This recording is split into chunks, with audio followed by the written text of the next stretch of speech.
Right. New subject.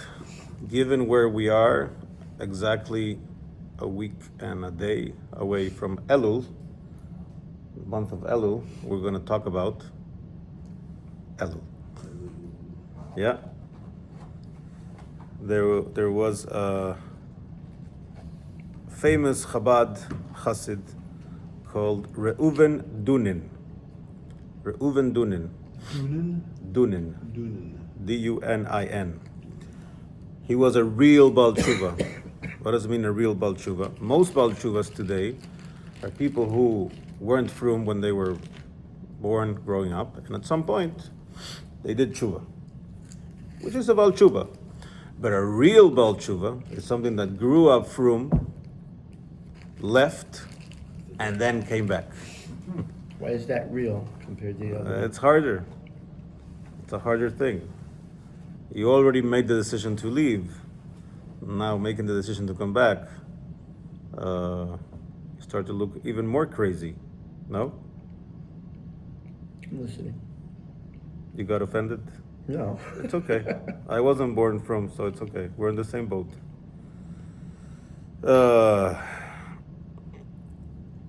So he's a full, real Baal Teshuvah.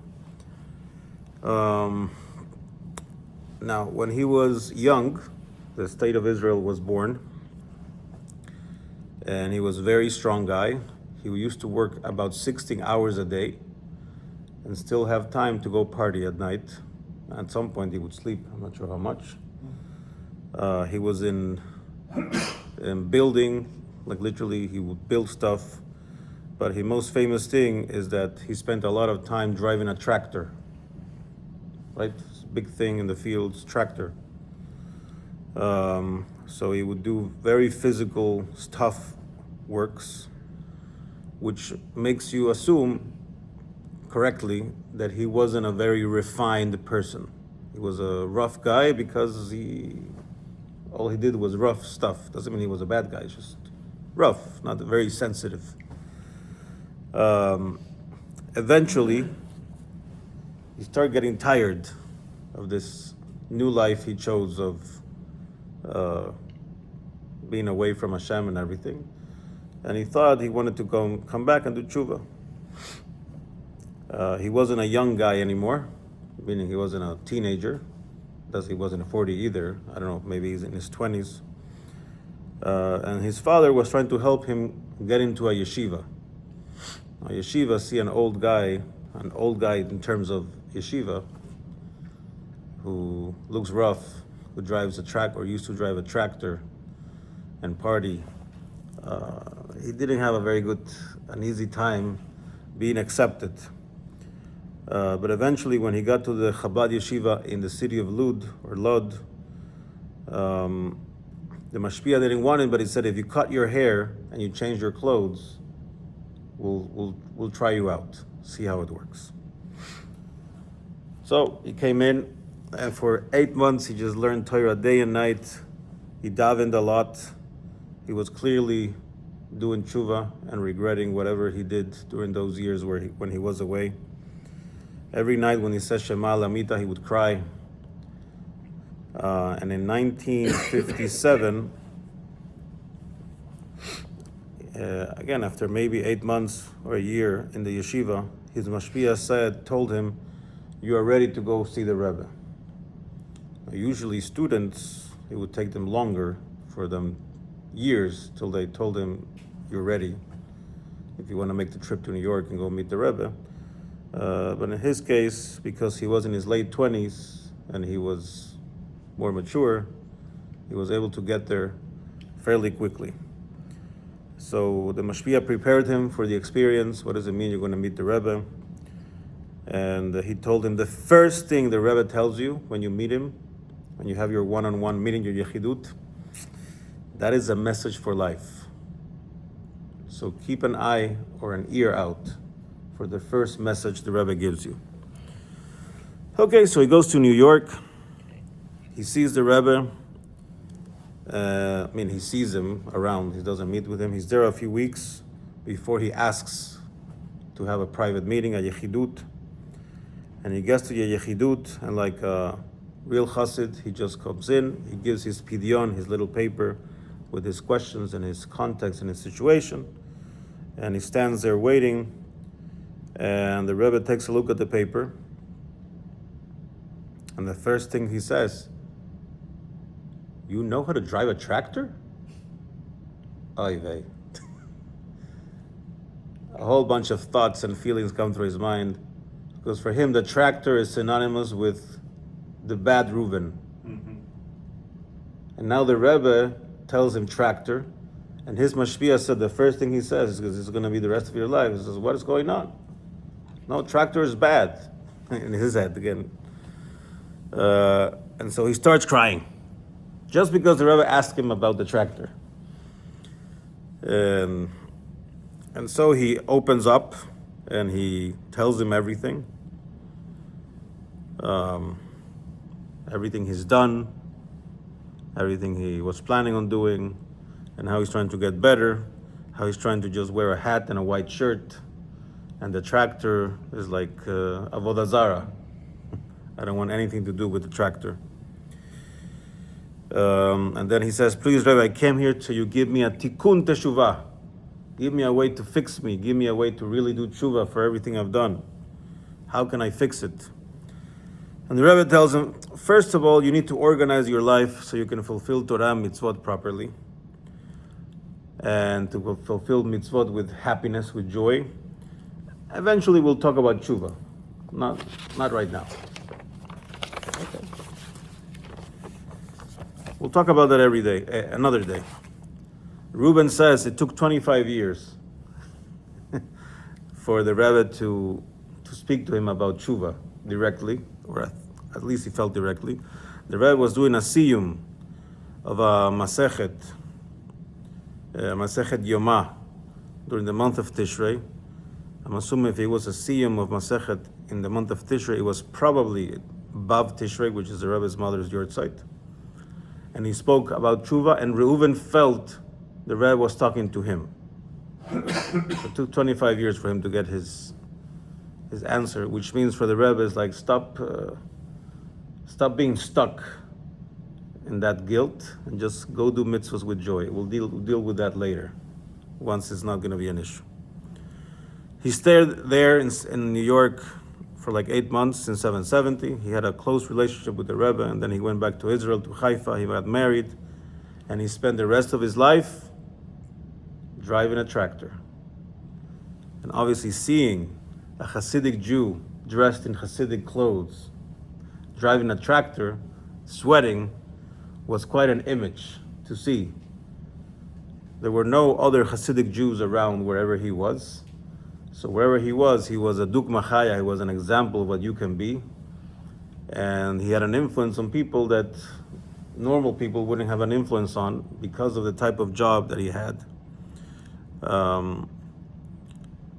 That's why the Rebbe wanted him to stay in the tractor. Driving a tractor is not bad, right? You can work the land, you can build, you can do stuff, and then you'll have an influence on people that are very far away from being able to go to a yeshiva and have inspiration. You don't usually think, I'm going to go build or work the field and I'm going to get inspired. So I'm going to sweat and I'm going to work and whatever. I'll do something useful, but that's what it is. And the Rebbe also told him that our generation, this practice of doing teshuvah with crying every night, says not for us. Teshuvah for us should not be crying. Right, Luis? Right. Teshuvah for us should be with a smile, with joy. Teshuvah with crying was for another period of time, not for now. We have to try and fix and enhance our relationship with Hashem from a perspective of joy. Agree? Yes. Baruch Hashem. One I think few. that came up in an earlier lecture we had. So you're saying I'm repeating myself? No, but it's good reminder. Okay. So we're talking about Teshuvah because Elul is a time for Teshuvah. Elul is a time for a lot of stuff.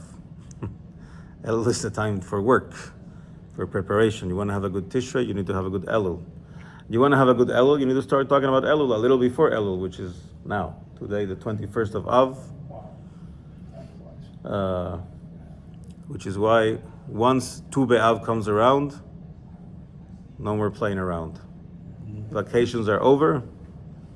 You can go back on vacation in Cheshbon. Now is work, good work, happy work, joyous work for 2.5 months. Yeah.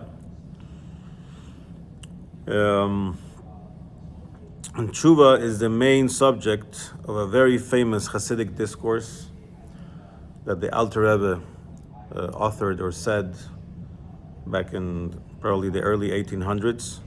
The famous Ani ledoidi vedoidi li. I am for my beloved, and my beloved is for me, which we'll try to talk about in the next few classes. Also, Elul is the time for the famous Cheshbon HaNefesh.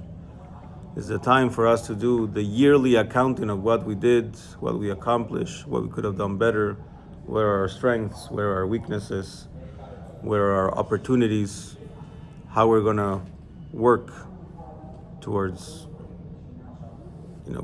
facing that, strengthening our weakness, maintaining our strength strong, taking advantage of opportunities, etc. That is Elul. We are doing the, ¿cómo se dice? El cierre contable? No. Accounting? I can't believe I speak Spanish now. No, when you have your fiscal year ends, you have to close your balance sheet, there's a lot of work involved in figuring out, Accounting. Yeah. No, accounting just means it's contabilidad. That's not the Specific accounting, yeah.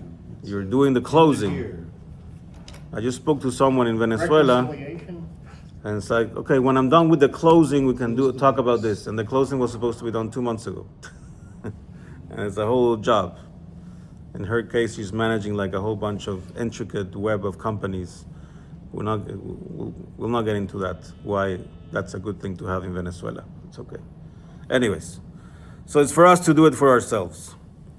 Of course, we won't be doing accounting 24/7 because we have to do other stuff during the month of Elul, but we have to have set times where we are doing this, which is also why you don't do a full accounting every month, because then you're taken away from the business. It takes a long time without ChatGPT or Claude to do this final yearly accounting. If you try to do it 12 times a month, you're going to spend a lot of time you could be doing selling and making money doing that. So we need to have a separate time to do that, and the separate time to do a full accounting is the month of Elul. We also know, or we should know, there are 2 general levels of Teshuvah. The Tanya talks about this, and Yossi has explained this in the past. So Here, take this. Okay. he doesn't like to sit. Well, I can attest to it. So it helps so much. He doesn't sit the whole davening. I know. I'm sure he sits at home at some point. But, yeah, That's What? you sit at home at some point. That's right. Okay, so there's 2 levels of Teshuvah, Teshuvah Tata'ah and Teshuvah Ila'ah. The lower level of Teshuvah and the higher level of Teshuvah. The lower level of Teshuvah means we're trying to fix what we have done wrong. We have to make a decision not to repeat it and verbally confess it. That's the normal standard Teshuvah. While the higher level of Teshuvah is no longer about sins, but more about eliminating our apathy and our indifference and trying to be completely united with Hashem Himself. So even if you don't do anything wrong, doesn't mean you don't have any more Teshuvah to do. It just means you have a tougher, more difficult Teshuvah to do. So this is the right moment to figure out how we're going to do Teshuvah, how we're going to strengthen our relationship with Hashem, with more positive acts, more mitzvahs, less negative acts, and concrete actions we're going to do. And we have to do it b'simcha, because the Rebbe said, Ivdu et Hashem b'simcha, serving Hashem with joy applies all the time, even on Tisha B'Av. So for sure, while we're doing Teshuvah, we can't be sobbing and unhappy. And we can be fearful and terrorized by the image of this king that wants to lash us or spank us or whatever we think. We need to make good resolutions, including to fight against apathy or to fight against routine. It's very hard. I do mitzvahs, I do them every day. But it's a very routine action, right? And so all of that is part of the work. And we're doing this because we're going to be happy and united with Hashem, not because we're scared of a fiery Gehenna or anything like that. Now, it's also worth mentioning a few more things that are connected to Elul, so we're ready. Number one, we're going to start reading next Wednesday, I believe. Chapter 27, L'David Hashem Oiri, twice a day. Morning, before Kaveh, and Mincha before Aleinu. When does that start? Next Wednesday. L'David Hashem Oiri. We're also on the 1st of Elul, which is the second day of Rosh Chodesh Elul, because there are always 2 days. We're going to start doing 3 extra Tehillim a day. 1, 2, 3, 4, 5, 6, so 7, 8, 9, etc. And it's a whole process that finishes during Yom Kippur. You do 3 a day, and then on Yom Kippur you do 36 more, and you finish the whole Tehillim during these 40 days, which are the 40 days where Moshe Rabbeinu was getting the second tablets, which comprised Elul and the 10 days of Teshuvah.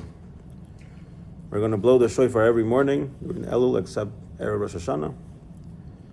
And depending on your customs, at some point you're going to start doing slichos. For us, it's like, I think it comes out Labor Day weekend. We do slichos. September 5th, 5, 6, 7, something like that. For Sephardim, they're going to start next week. Wow. Okay. What's the time? Gonna make me read? Okay. Okay, one more story. We're gonna have to fit this story. And yes, okay. One day during the month of Elul, Rabbi Meir Abu Chatzera. Rabbi Meir Abu Chatzera was the son of the Baba Sali. He arrived at one of the main cities in Morocco, and he wanted to be there for a few days, breathing the fresh air of the communal life in Morocco that had invited him to fortify them in their spiritual state. And of course, Sephardim, they do slichos every day of Elul, either early morning or very late at night. So that day, the first night, he wanted to do slichos in shul. So I asked him, what time is Selichot this tonight? It's going to be after midnight. And his host responded that, the mayor of the city forbade us to doing Selichos because he said it disturbs the sleep of our Muslim neighbors. So we cannot do Selichos at night. Rabbeinu Meir was not happy. He said, what? You're not going to do Selichos? What do you mean? Sorry, we're not going to do Selichot? He didn't say Selichos because he was Moroccan. That's right. And so he told his assistant, summon all the communal leaders of the city, we need to talk. This is not okay. He asked them if it was true, if they were really scared of this mayor, and they admitted, yes, we are. He said, okay, tonight we're doing Selichot. Announce, everybody should come to shul at this and this time, in the middle of the night, and we're going to do Selichot. Okay. Nobody's going to go against the son of the Baba Sali.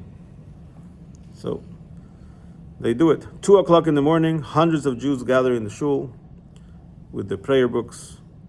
They're anticipating what is going to happen. Rabbeinu Meir himself was the Chazan. He spoke, he gave a speech encouraging people and asked them to pour out their hearts to Hashem.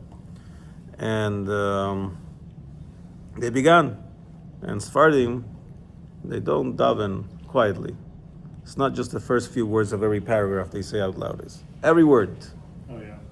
It's beautiful, but it makes noise. So there was no way to hide it.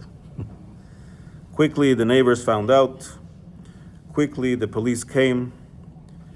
But really, before coming, they went straight to the mayor and says, "Mayor, what do we do? What do you want us to do with these guys? We found them doing this prayer in the middle of the night, disturbing the peace." The mayor listened. He was very angry. He said, "Go halt this prayer service immediately." He said, "You know, it's been organized by Rabbeinu Meir, the son of the Baba Sali." The Baba Sali was known. And the mayor still said, "Yes, go stop this." Who is this Baba Meir and who appointed him to do whatever he wants and disobey the law? As soon as these words were spoken, the mayor suddenly found himself unable to do anything. He became paralyzed. Couldn't move, couldn't speak. His face stayed in a weird position. Yeah. And he couldn't do anything. He was obviously that this was caused by him speaking bad about the Baba Meir, Baba Sali's son. So a messenger was sent to the shul to appeal to him to please cure the mayor. As these messengers came into shul, everybody held their breath. Rabbeinu Meir did like this, says, "We're in the middle of Selichot. I'm not talking to you right now." So they finished the Selichot, and at the end, he heard what the messenger had to say, and he said, "Go and tell him that he will return to full strength, and he'll have his normal life only if he promises not to persecute the Jews and to let them practice their religious beliefs completely." Messenger went to the mayor. The mayor agreed by blinking his eyes. He had no choice. Yeah.